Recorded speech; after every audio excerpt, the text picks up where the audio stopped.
Bien le bonjour à tous ceux qui nous ont rejoints. Bienvenue à notre moment de culte, de célébration donc de notre Dieu. Nous lui avons exprimé notre reconnaissance et nous nous tenons à ses pieds aussi pour qu'il puisse nous instruire par sa parole. Nous allons l'ouvrir ce matin dans le livre d'Osée, au chapitre 11.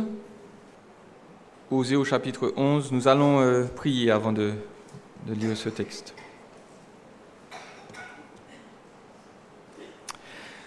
Seigneur, merci. Nous devons le redire encore, merci. Et l'éternité ne suffira pas pour te dire vraiment merci. Merci pour tout ce que nous avons trouvé en toi. Merci pour tout ce que tu nous as offert. Merci pour tout ce que tu es. Tu es un Dieu infini. Tu es éternel, tu n'as ni commencement ni fin. Et en toi se trouvent des trésors que nul œil n'a vu, ni oreille n'a entendu, et qui nous sont réservés. Seigneur, merci de nous donner ta parole. Nous voulons reconnaître qu'elle est la source de notre vie spirituelle. C'est par ta parole que notre cœur a été changé. C'est par ta parole que nos vies ont connu cette transformation et ces certitudes que tu donnes. Celui qui croit en toi a la vie éternelle. La vie éternelle, c'est te connaître intimement, profondément. La vie éternelle ne s'arrête jamais. Et Seigneur, par ta parole encore, fais revivre en nous cette vie, qu'elle produise la vie dans nos cœurs, dans nos pensées, dans nos actions, dans nos paroles.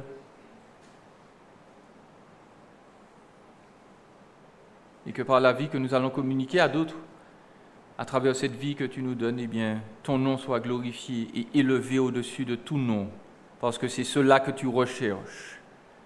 Parce que tu es Dieu, il n'y a aucun autre Dieu à côté de toi, c'est toi le plus grand, l'univers est centré sur toi. Et tous doivent le reconnaître. Alors, Seigneur, que nous soyons un instrument de ce savoir par les transformations que tu vas opérer en nous par ta parole. Nous t'en prions dans le nom précieux de Jésus. Amen. Amen. Je lis dans Osée au chapitre 11e, dans la version second 21. Il est dit « Quand Israël était jeune, je l'aimais. J'ai appelé mon fils à sortir d'Égypte. Mais ils se sont éloignés de ceux qui les appelaient. Ils ont offert des sacrifices au Baal et fait brûler de l'encens en l'honneur des idoles. C'est moi qui ai guidé les pas d'Éphraïm, qui les pris par les bras, mais ils n'ont pas vu que je les guérissais. Je les ai tirés avec des liens d'humanité, avec des cordages d'amour. J'ai été pour eux pareil à celui qui soulève la pièce d'attelage pesant sur la bouche, et je leur ai présenté de la nourriture.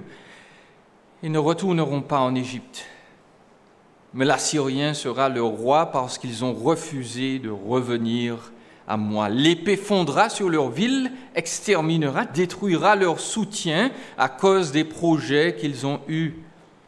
Mon peuple est enclin à s'éloigner de moi. On les rappelle vers le Très-Haut, mais aucun d'eux ne se lève. Comment te traiterai-je, Éphraïm? Faut-il que je te livre à l'ennemi, Israël? Dois-je te traiter comme Adma, te rendre semblable à Tseboïm?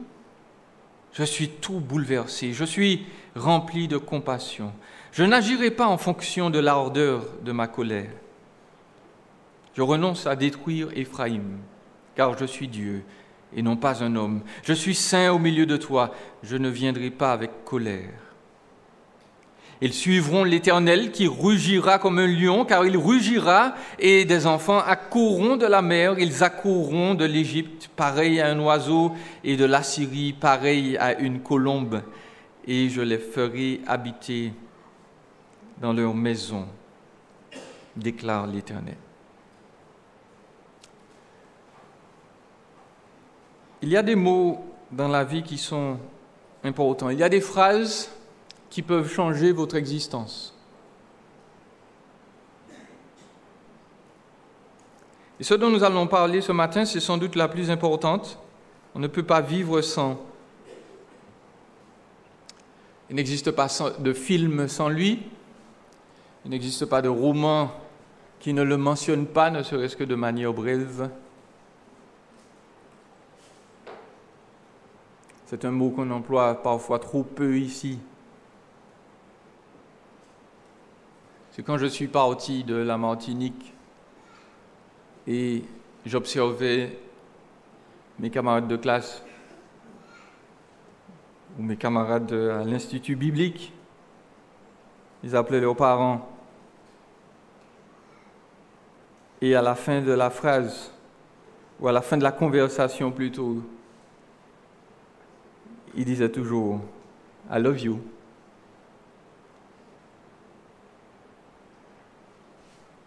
Et ça m'a frappé, je me suis dit, ils n'appellent pas leur petit ami, ils parlent à leur maman, ils parlent à leur papa. Ils disent « je t'aime ». Et mon ami là-bas, Christian, avait des rencontres régulières avec son père. Et des fois, quand il ne pouvait pas appeler ou aller, il l'appelait devant moi et lui disait « Love you, Dad. Je t'aime, papa. »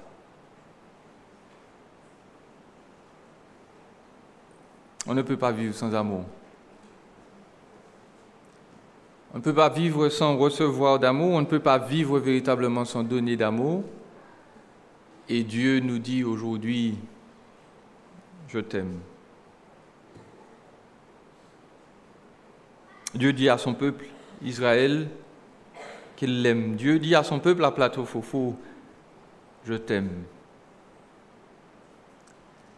Et l'amour, bien entendu, se démontre.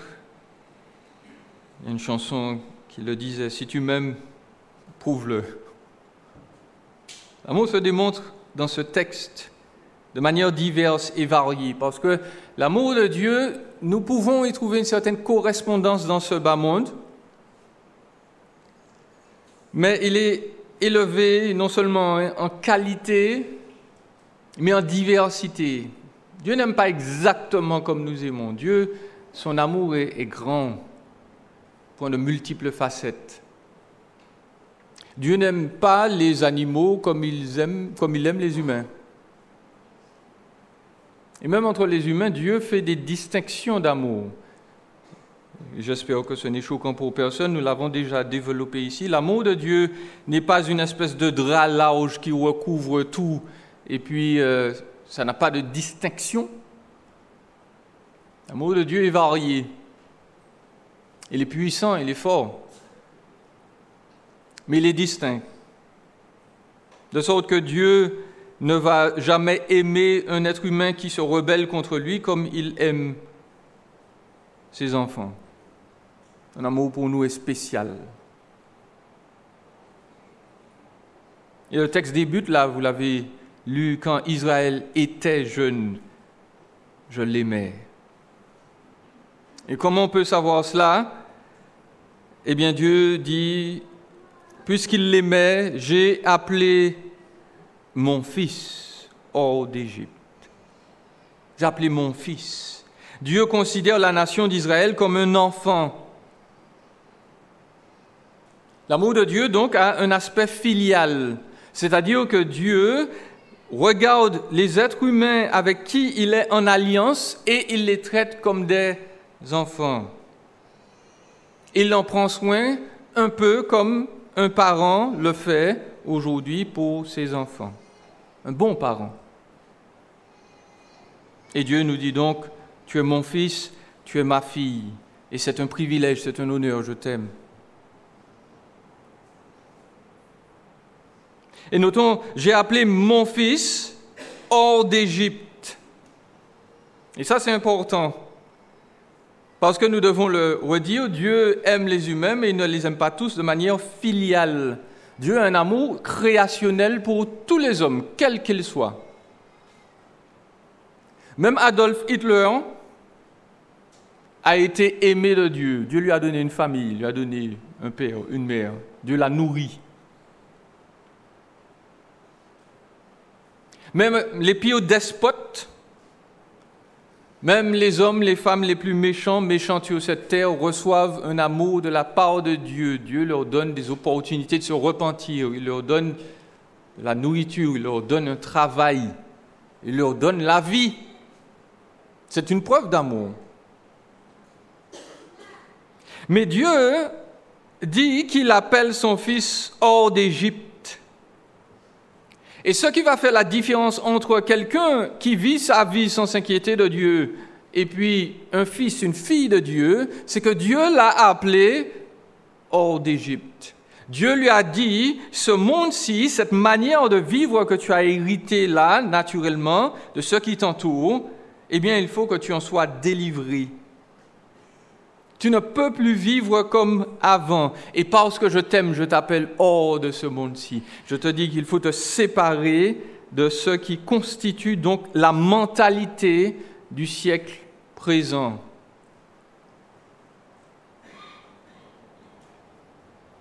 Donc, pour être certain que Dieu nous aime véritablement, nous devons avoir un rapport, une connaissance, une recherche personnelle de qui est Jésus-Christ. Parce qu'il est impossible que Dieu nous aime et nous laisse là où nous sommes. Et il est impossible que Dieu nous aime et nous laisse tels que nous sommes. Il y a un changement obligatoire qui doit se produire en nous. Donc, celui qui est en relation avec Dieu conçoit que Dieu, dans la chair, est venu, la deuxième personne de la Trinité que l'on appelle Jésus. Il est venu vivre comme un humain, il a vécu une vie de souffrance, de douleur, pour finalement périr sur une croix, en proie non seulement à l'humiliation, à la haine des hommes, mais au coup spirituel que lui portait son propre Père pour nous. Parce que nous devons tous concevoir ici qu'un enfant qui n'est pas discipliné, qui n'apprend pas qu'il y a des actes justes et injustes, ne va pas grandir de manière équilibrée. Et ce dont nous devons nous rappeler, c'est qu'il n'y a pas de juste sur terre, pas même un seul. Et Dieu a donc prévu, au lieu de faire périr tous les injustes, de faire porter au seul juste la culpabilité et la faute des injustes. Dieu a prévu que dans sa justice, il y ait un équilibre entre nos péchés, nos saletés, qui sont portés sur Jésus, et ensuite, nous sommes libérés. Celui qui croit en Jésus a la vie éternelle, c'est-à-dire qu'il a reçu une perfection, une sainteté, qui vont lui permettre, lorsqu'il va comparaître devant Dieu, parce que c'est sûr, il faut comparaître devant Dieu, qui vont lui permettre de s'entendre dire « Tu es parfait, tu me conviens tel que tu es, parce que tu as la perfection de mon Fils, tu as ma perfection sur toi. » Et avec cette perfection vient une relation réelle et profonde avec Dieu qui nous change. Nous changeons parce que nous avons été changés en Jésus-Christ. Nous sommes capables de vivre une vie différente parce que nous avons été transformés par l'amour de Dieu manifesté sur la croix que nous avons cru. Ah, c'est des évidences pour nous les chrétiens, mais nous devons les rappeler encore et encore. Parce qu'aujourd'hui, en particulier dans ce siècle-ci, tout le monde pense, et je peux dire tout le monde, sauf les vrais chrétiens, tout le monde pense que Dieu acceptera l'homme simplement ou seulement parce qu'il aura fait des efforts. Et nous voulons vous redire non. Vous pourriez faire des efforts pendant toute l'éternité, Dieu sera toujours dissatisfait. Dieu va toujours vous dire, il manque quelque chose. tu n'es pas assez parfait pour moi. Donc, nous vous disons franchement, pour être aimé de Dieu, il ne faut rien faire. Le plus vous faites, le plus vous vous rendez coupable. Pour être aimé de Dieu, il faut réaliser que Dieu a fait. Et il faut l'accepter. Quand on a fait cela, eh bien, l'amour de Dieu nous apparaît réel, concret, et nous voyons dans nos vies des transformations se produire, et Dieu nous montre son amour. Dieu nous dit « je t'aime » de manière personnelle. Et cela se démontre comment ? Verset 3, Dieu est exaspéré parce qu'il aimait Israël, il a montré à Israël que ce peuple-là était particulier à ses yeux, et comment l'a-t-il fait? Verset 3, il a guidé les pas d'Éphraïm, il l'a pris par les bras. L'image ici est très belle, c'est l'image d'un père qui apprend à son enfant à marcher. Tous les parents ici sont plus experts que moi dans ce domaine. L'enfant, certes, il voit que les individus ne marchent pas comme lui à quatre pattes. À un moment, il a envie d'essayer, mais il ne peut pas y arriver seul. Sauf si je suis vraiment un ignoramus et vous pouvez me dire que votre enfant a marché tout seul sans aide. C'est déjà arrivé? D'accord, c'est bien ce que je pensais. Le père prend l'enfant, il le prend par les mains, par les bras, il le tient et puis il marche avec lui. Et l'enfant comprend de manière naturelle qu'il faut poser les pieds un après l'autre et au fur et à mesure, ses jambes se fortifient, il apprend à marcher de plus en plus droit, mais son père le soutient, il le garde. Et de la même manière, Dieu nous dit, je t'aime parce que depuis que tu es un enfant, je t'ai guidé, je t'ai tenu, je t'ai appris à marcher, je t'ai appris à vivre. Vous allez me dire, pasteur, tu ne connais pas ma vie visiblement, parce que personne n'a été là à côté de moi pour m'aider quand j'étais jeune. Et j'ai envie de vous dire, oui, mais si vous êtes là aujourd'hui, c'est parce que Dieu a été là à côté de vous. Vous ne le saviez pas. Mais il vous a pris par la main, il vous a guidé, il vous a orienté. Alors vous pouvez vous dire, oui, c'est ma force, mon intelligence, j'ai dû serrer les dents, me débrouiller seul. Mais Dieu dit non, c'est moi qui te tenais par les bras. C'est moi qui t'ai orienté, c'est moi qui t'ai guidé. C'est moi qui ai permis que tu arrives là où tu devais arriver aujourd'hui. Et aujourd'hui encore, nous ne pouvons pas nous débrouiller sans lui.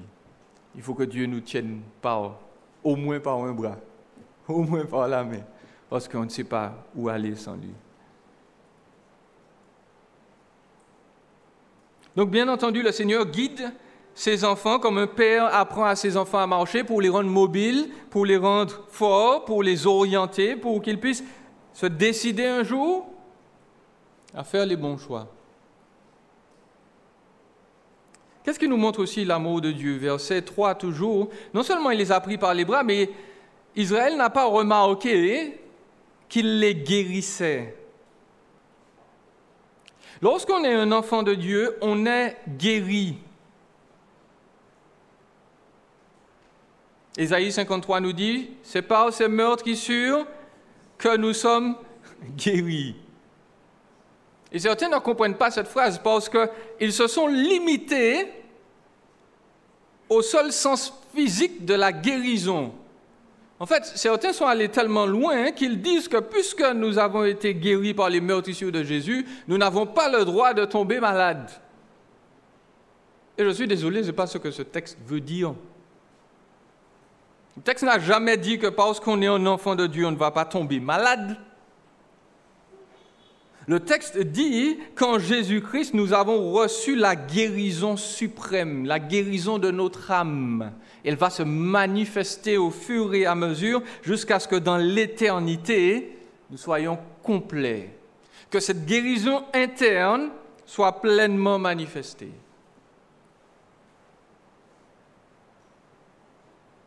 Pour Israël, ils sortaient de l'Égypte. Ils avaient besoin d'une nouvelle mentalité. Ils avaient besoin de vivre autrement, hors des coups de fouet, hors d'un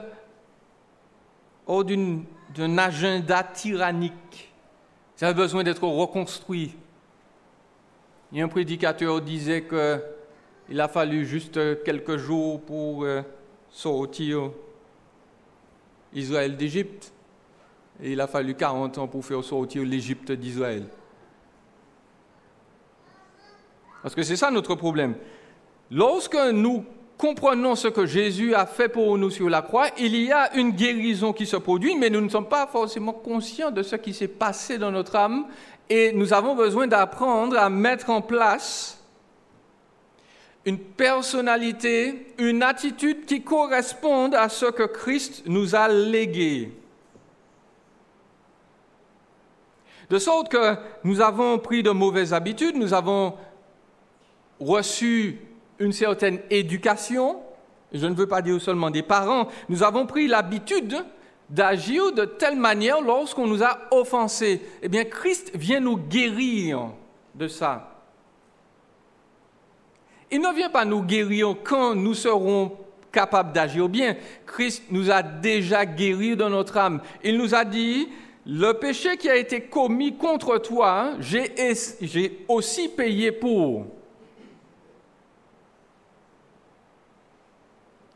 Et si je n'ai pas payé pour, si cette personne n'est pas un élu, je vais le juger.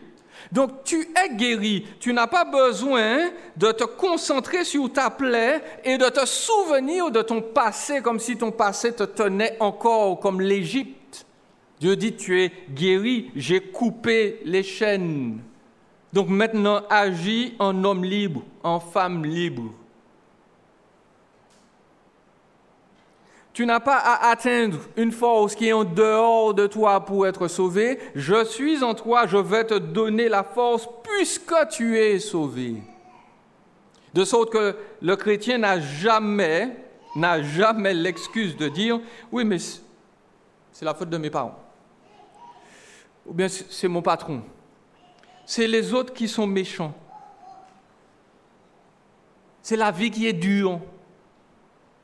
Non, le chrétien est la personne par excellence qui est seul obligé de reconnaître si j'ai péché, c'est parce que je l'ai voulu. J'ai désobéi à Dieu. Dieu m'avait dit, sois patient, ne réponds pas à ton époux, à ta femme, à tes enfants, à ton employé, à ton employeur de cette manière. Et je dis à Dieu, non, parce que je suis fatigué, parce que c'est la mauvaise période du mois, parce que j'ai faim, parce que ce sont des excuses, mais elles ne sont pas valables devant Dieu. Dieu dit, je t'ai guéri. Je t'ai guéri. Il t'a offensé, il t'a mis en colère, mais tu es guéri. Tu es guéri. Tu ne vas pas guérir, tu es guéri. Donc arrête de regarder à toi-même. Arrête de penser à ta petite personne qui a été offensée et agis comme moi j'aurais agi. Si quelqu'un te frappe sur la joue droite, présente la joue gauche.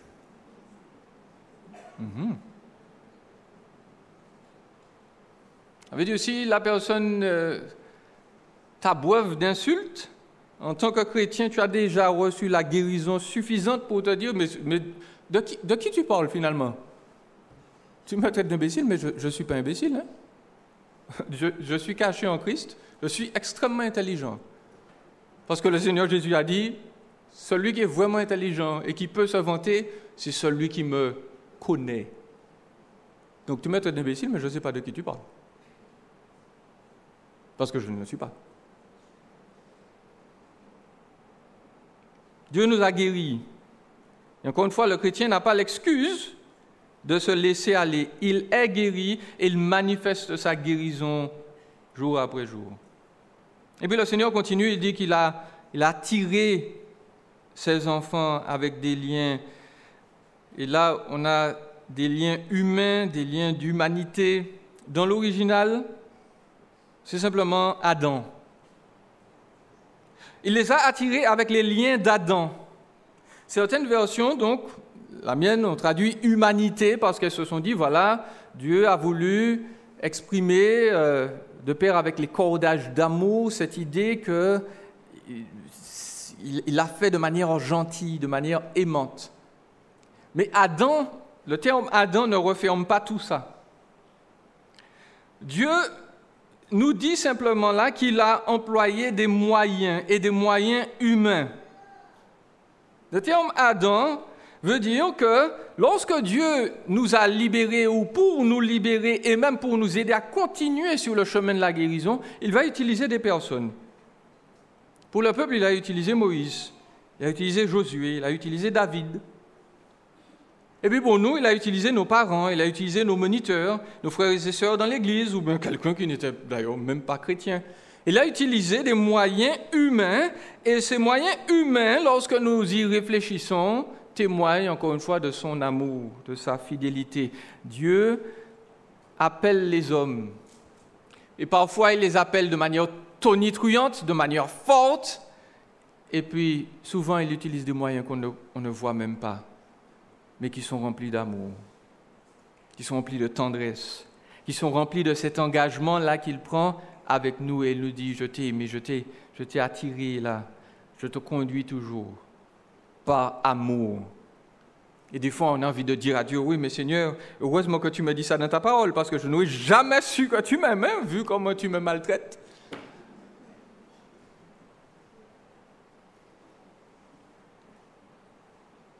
Mais Dieu dit non, tu en as besoin.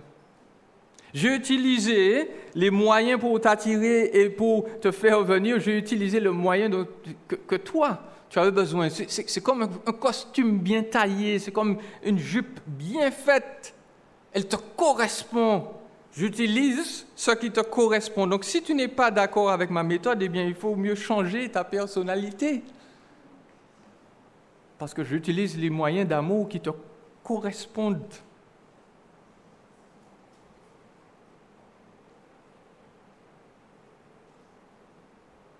Le Seigneur nous dit aussi, et là il change d'image, il a parlé de l'amour filial, maintenant il parle de l'amour, de la tendresse qu'on peut avoir envers un animal. Toujours verset 4. Il dit, j'étais pour eux pareil à celui qui soulève le joug, la pièce d'attelage qui pèse sur la bouche. Il utilise une image agricole là pour dire que Dieu est arrivé et il est venu sauver un pauvre animal qui était martyrisé par son ancien maître. Il lui a enlevé le joug. Il lui a enlevé la pièce de bois là, qu'on mettait sur l'animal et qui peut-être était reliée aux morts. Et il est venu libérer, il est venu délivrer son peuple. Et là, c'est une belle image. Le Seigneur nous rappelle que non seulement nous sommes guéris, mais il nous rappelle que nous sommes délivrés. Nous sommes délivrés de la condamnation. Nous sommes délivrés de la culpabilité. Il faut nous le redire, frères et sœurs. Le vrai chrétien est conscient effectivement de son état d'impureté devant Dieu avant de le connaître. Mais en même temps, il y a cet équilibre chez lui qui lui fait dire, certes, avant j'étais comme cela, mais maintenant en Jésus-Christ, je suis libre. Je suis en paix avec moi-même. Mon passé ne me tient pas. Et lorsque les souvenirs malsains reviennent, j'ai toujours l'opportunité de leur dire, oui, mais il me semble que le sang de Jésus a coulé pour ça aussi.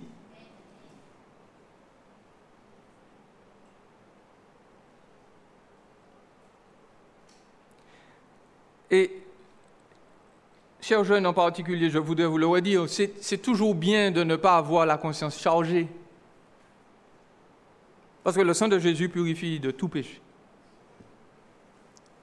Moins on en a fait, mieux c'est. Il y a des choses, la vie des êtres humains, des adultes, et vous allez me détromper si j'ai tort, mais il y a une grosse part dans la manière dont les gens se comportent, il y a une grosse part qui provient du passé.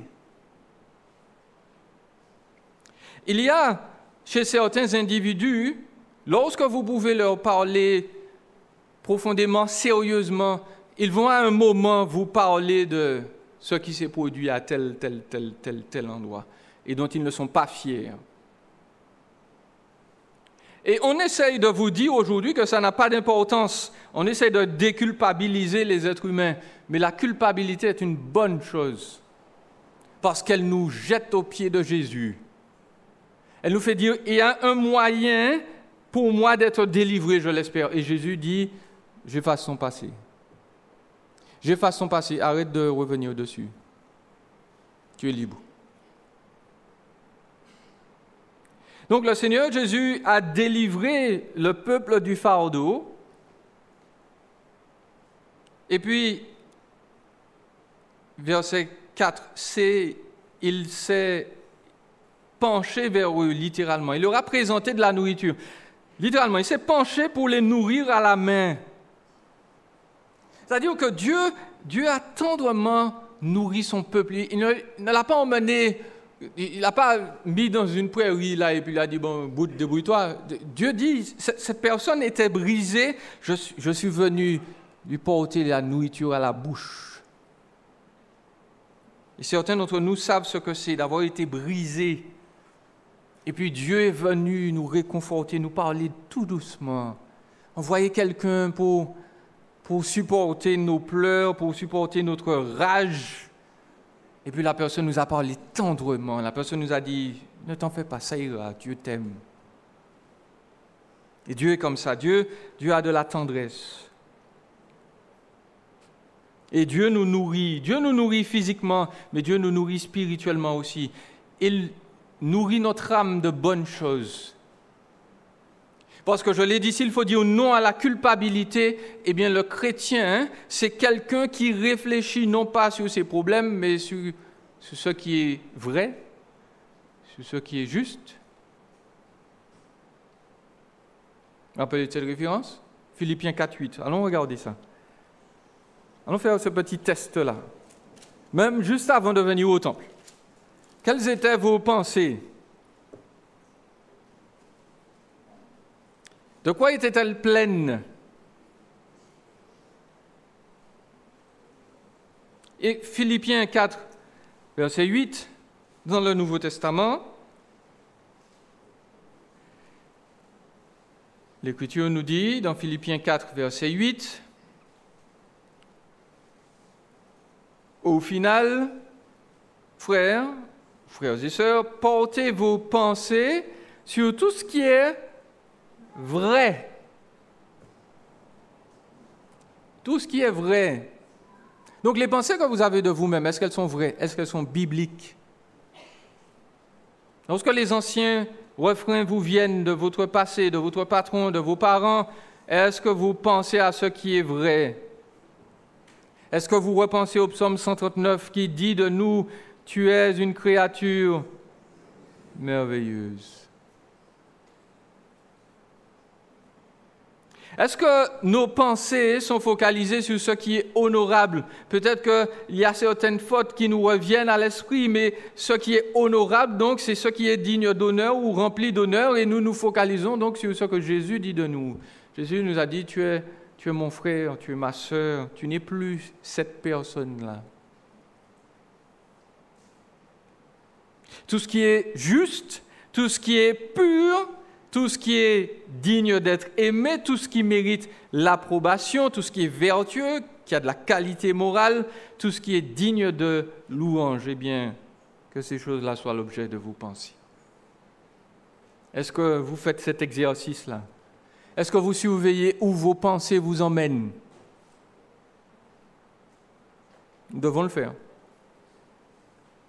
Parce que, notons-le, il y a un lien important entre ce que nous pensons là et puis l'état de notre cœur dans Philippiens 4, verset 6. Vous le connaissez, ne vous inquiétez de rien. Et puis Philippiens 4, verset 4, le verset 4.4, qui va partout. Réjouissez-vous toujours dans le Seigneur. Donc, si vous, en tant que chrétien, vous n'êtes pas réjouis, vous n'êtes pas en paix, eh bien, où va le monde, mes amis?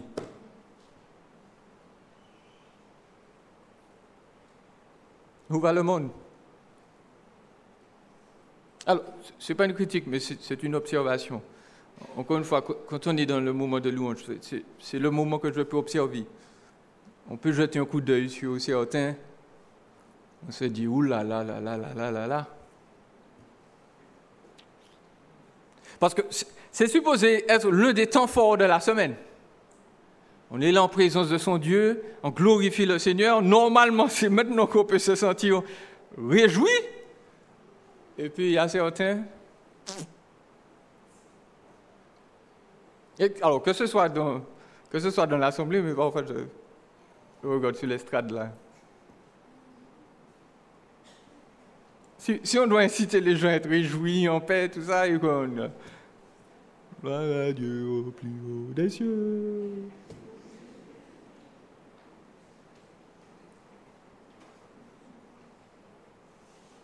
Le monde a assez de comédiens, il y a assez d'oscarisés à Hollywood. Hein? Le monde a besoin de quelque chose, de personnes qui sont vraies. Et donc, quand nous parlons de joie, de paix, de ce qui remplit nos pensées, encore une fois, ne faisons pas, ne pratiquons pas ce mensonge de penser que l'on peut être spirituel à l'intérieur sans répercussion sur notre vie réelle, là, sur le visage. Ça n'existe pas.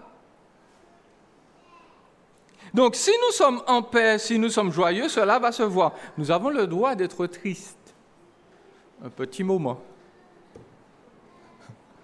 Un petit moment, parce que oui, le Seigneur Jésus aussi a eu des angoisses, il a pleuré. Mais tout de suite, il a prié à son Père, il s'est reporté sur ce qui est éternel et vrai. Tout cela pour dire la tendresse de Dieu, son amour, nous nourrissent.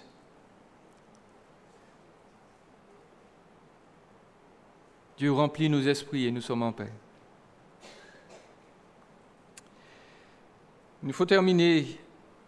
Dieu rappelle que même pour ses enfants, il y a de la discipline. Les versets 5 à 7, il rappelle qu'il y a un exil qui est promis.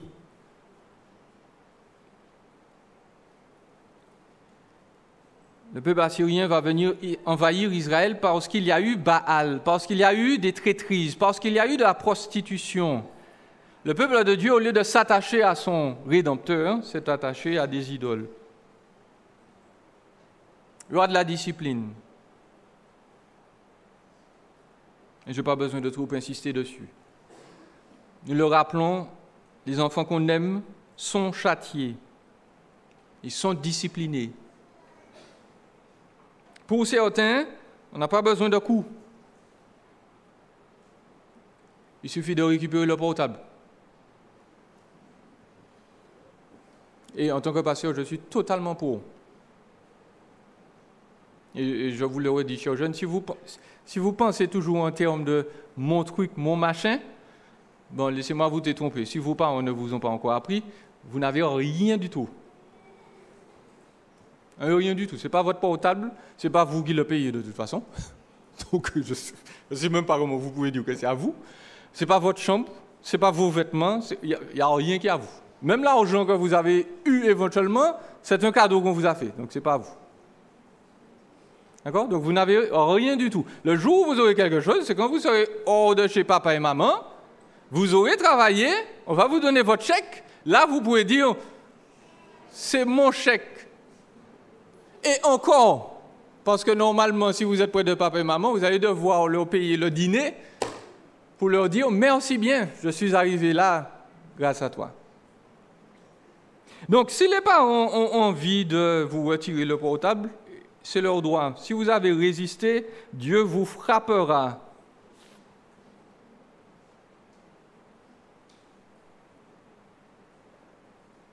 Et je suis très sérieux.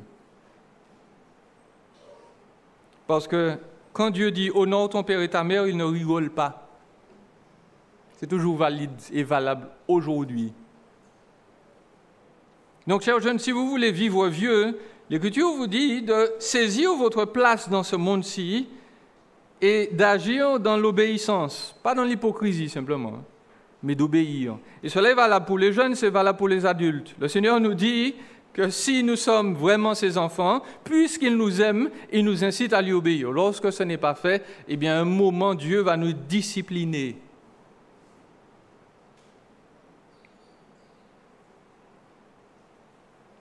De manière plus ou moins sévère. Et cela encore prouve son amour. Les huluberlus qui ont supprimé le châtiment corporel ne sont pas bibliques. Les gens qui ont décidé que frapper un enfant, ce n'est pas bon, marchent sur la tête. Et de toute façon, cela se voit dans leur société. Si on aime vraiment quelqu'un, on ne le laisse pas faire ce qu'il veut. Et à un moment, il ne s'agit pas simplement de lui parler, il faut agir. Donc Dieu nous parle aussi, Dieu nous parle pendant un beau moment, le Saint-Esprit est là, il nous dit, mais où tu vas? Qu'est-ce que tu fais? À quoi tu penses? Arrête. Et puis à un moment, Dieu prend son bâton. Et le problème, c'est que nous vivons parfois dans des églises qui nous disent que Dieu ne prend jamais son bâton. Alors, certains vivent dans des églises qui disent que Dieu a constamment son bâton dans la main. Bon, ça aussi, c'est faux. D'accord? Dès que vous aurez chuté, le Seigneur va être là, il va surgir avec sa palette et puis washa, washa, et puis ouais pas. C'est pas ça le Dieu de la Bible, il vient de nous le dire. Le Seigneur nous guide, il nous protège, il nous guérit. Mais n'oublions pas que Dieu châtie aussi, et c'est une preuve d'amour. Si nous ne sommes pas châtiés par Dieu, mes amis, nous ne sommes pas enfants de Dieu. Et ça, c'est un sort terrible. Mais il faut terminer précisément. Dieu châtie, et lorsque Dieu châtie, ça fait mal, mais ça ne fait jamais aussi mal que ça devrait. Verset 8. Dieu dit à Israël, mais qu'est-ce qu'il faut que je fasse? Qui ça m'en peut faire pour? Comment je peux te traiter encore? Je t'ai averti, Bon, est-ce qu'il faut que je te traite comme Adma et Tseboïm? Adma et Tseboïm, ces villes-là, vous ne les connaissez pas, elles n'existent plus. C'étaient les voisines de Sodome et Gomorrhe. Donc Dieu dit à Israël, est-ce que tu veux que je t'extermine comme je l'ai fait du côté de Sodome et Gomorrhe? Qu'on ne retrouve plus de traces de toi, si ce n'est de grandes statues de sel. Et Dieu parle comme ça pour faire bouger son peuple. Ce n'est pas son souhait.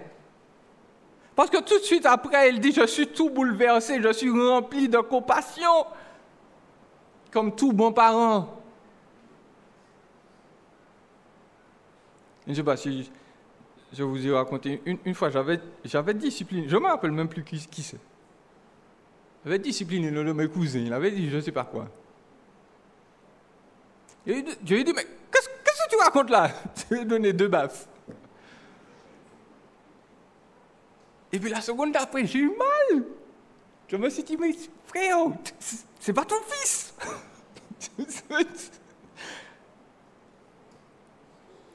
Je me suis dit, est-ce que je lui demande pardon? Après, je dis, oh, mais non, ce qu'il a dit là, c'était trop gros. Je l'ai revu plus tard. Hein. Je lui ai dit, tu réalises pourquoi je t'ai donné 2 baffes? Il m'a dit, ouais, je n'aurais pas dû.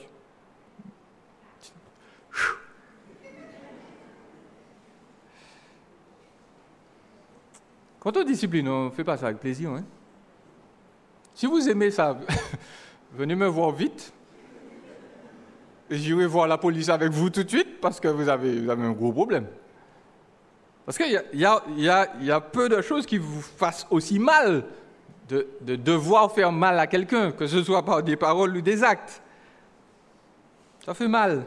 Et Dieu dit, je suis bouleversé, je suis rempli de compassion. Ce n'est pas ce que j'ai envie de faire. Je n'aime pas discipliner. Et verset 9, il nous rassure, je n'agirai pas en fonction de l'ardeur de ma colère. C'est pour ça que quand le chrétien lit l'Ancien Testament, il apprend à filtrer le texte. Dieu peut être irrité, mais il sait que Dieu n'est plus irrité contre lui. Il apprend à lire le texte avec tout l'amour que Dieu peut lui inspirer pour sa personne. les 2 derniers versets, l'Écriture nous dit « Ils suivront l'Éternel qui rugira comme un lion, car il rugira. Et des enfants, génériques en hébreu, accourront de la mer, ils accourront de l'Égypte, de l'Assyrie, et je les ferai habiter dans leurs maisons. » Dieu va délivrer son peuple de l'exil. Malgré les infidélités répétées d'Israël, Dieu va tonner contre leurs adversaires et les délivrer. Et c'est ça qui est extraordinaire avec Dieu, parce que Dieu, quelle que soit la profondeur du trou que nous avons creusé pour nous-mêmes, quel que soit le degré de saleté dont nous avons revêtu notre âme, Dieu vient nous chercher. Il plonge dans le trou, il a plongé dans la gadoue, et puis il nous fait sortir, il nous lave, il nous parfume, il nous rend propres. De sorte qu'un enfant de Dieu ne doit jamais hésiter à revenir. Il ne doit jamais hésiter à dire « Pardon, Seigneur ». Même s'il se dit « Mais mon pardon n'est pas aussi profond que je le voudrais », le Seigneur dit « Reviens ». Reviens parce que mon but, c'est de te délivrer. Mon but, c'est de te sauver. Mon but, c'est de t'élever. Mon but, c'est de te rappeler que je t'aime.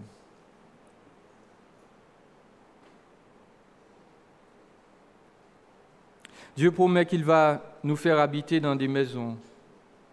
Nous serons stables pour l'éternité. Notre place est réservée. Le Seigneur Jésus, l'architecte de l'univers, est en train de préparer là-haut une maison pour moi. Même si c'est une cabane, ça me va. Je sais que ce ne sera pas une cabane, quand même. Mais ça me va. Parce que ma vie ne consiste pas, mon futur ne peut pas se résumer à être constamment dans l'épreuve, dans la souffrance. Dieu me dit, je vais te faire habiter dans ta maison, tu vas te reposer, tu seras à l'ombre, tu seras au frais. C'est ça ta destinée, c'est ce à quoi je t'appelle. Et le chrétien est sûr de ça. Il se dit, oui, j'ai des problèmes. Mais mon héritage m'attend. Il reste en paix. Alors, quoi qu'il arrive, il faut nous rappeler, Dieu m'aime. Dieu m'aime autant que son Fils. Dieu ne va jamais me laisser dans la détresse. Dieu va me secourir. Dieu a prévu mieux pour moi. Les circonstances présentes sont dures, Dieu a prévu mieux pour moi. Si je suis joyeux maintenant, Dieu a prévu mieux encore pour moi. Il y a plus de joie encore en réserve demain. Dieu m'aime.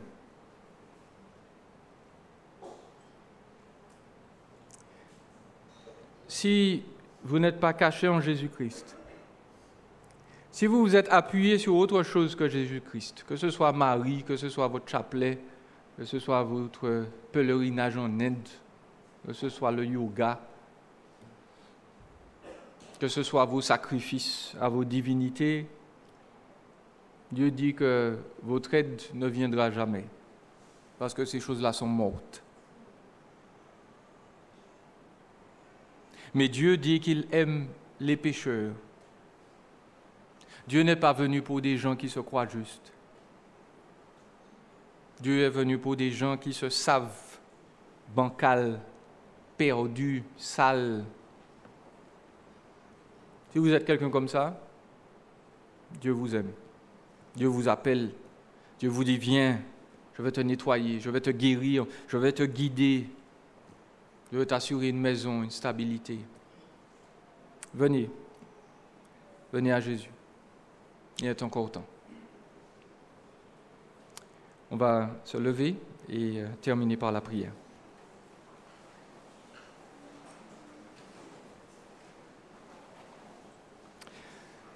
Seigneur, ton amour pour nous surpasse tout ce que nous pouvons penser ou imaginer. Quand nous regardons qui nous sommes, ce que nous sommes à l'intérieur, nous devons nous rappeler que par nature, nous ne sommes pas aimables. Nous ne sommes pas secourables. Qu'il n'y a rien en nous, Seigneur, qui aurait pu te motiver à venir nous sauver, nous guider, nous guérir. Mais Seigneur, tu as voulu quand même. Tu as voulu descendre au fond du trou avec nous. Tu as été couvert de notre crasse, de notre saleté. Tu as payé pour nous montrer ton amour. Et Seigneur, je voudrais prier pour tous ceux qui sont là, ici, qui ont connu déjà ce sacrifice précieux, qui ont besoin d'être rappelés, Seigneur, de ce rappel de ton amour. Je prie pour tous ceux qui sont fatigués, abattus, découragés, qui se sentent perdus et qui t'appartiennent. Et Seigneur, je prie qu'en cet instant, par ta parole, tu puisses les relever. Et leur redire que si le chemin passe un instant par la vallée de l'ombre de la mort, eh bien ta houlette et ton bâton sont toujours là. Et que la destination finale, ce sont les verts pâturages, c'est l'eau paisible. Que ton amour, donc, remplisse les cœurs fatigués, contraints, opprimés, oppressés. Et que ta paix, Seigneur, et ta joie illuminent nos vies et nos cœurs à tel point que ceux qui sont autour de nous vont chercher à savoir qui nous a rendus joyeux, qui nous a donné la paix. Et nous pourrons leur dire que c'est toi. Seigneur, pour ceux qui sont déjà heureux, conscients de ton amour, nous demandons encore plus d'amour, encore plus de cette expérimentation de ta grâce et de cette certitude, Seigneur, qu'effectivement tu nous établiras dans des maisons stables. Tout ce qui est pur, tout ce qui est vrai sera l'objet de nos pensées et nous allons nous réjouir encore en ton amour. Seigneur, je voudrais penser à tous ceux qui ne te connaissent pas, qui sont là. Ils ont besoin de ton amour, ils ont besoin de ta grâce, ils ont besoin de l'amour qui est décrit dans l'Écriture. Pas de sentiments, pas de sensations, mais de cette assurance ferme, certaine que tu peux et que tu veux, et qu'en Jésus-Christ, tu as tout effacé. Tu as effacé le mur de péché qui te sépare de l'humanité, tu as effacé la culpabilité, tu as effacé la honte, tu as effacé la peine, tu as détruit par ta mort sur la croix la mort même. Et celui qui croit en toi a la vie éternelle et reçoit ton amour éternellement. Seigneur, sauve encore parmi nous. Fais grâce à tous tes enfants. Dans le nom précieux de Jésus. Amen.